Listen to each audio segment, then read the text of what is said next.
Nagpakulo ako ng tubig kasama ng onion, garlic at saka mais. Sinunod kong nilagay ang carrots, patatas, spring onion at saka leeks. Takpan natin. Check natin. Pwede na natin lagay yung meat. Ito yung meat natin. Minarinate ko lang siya ng black pepper, paprika, asin, at saka oyster sauce. Ayan. I-mix natin. Ganun ko lang siya minarinate. Simple lang.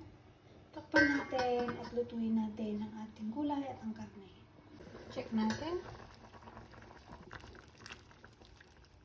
Lalagay ako ng dried parsley.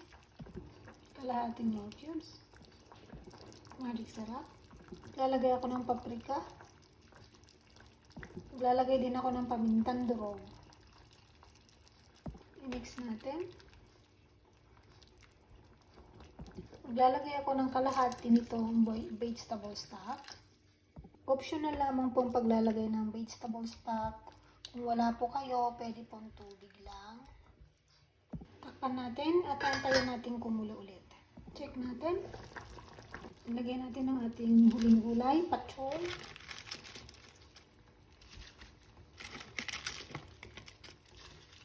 At cauliflower.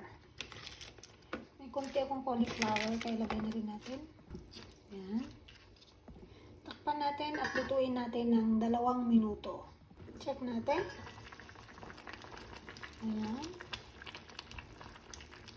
Luto na ang ating gulay. Tikman natin. Sakto na ang lasa.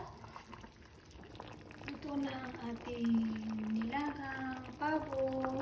Thank you for watching, guys. See you in my next video. God bless everyone.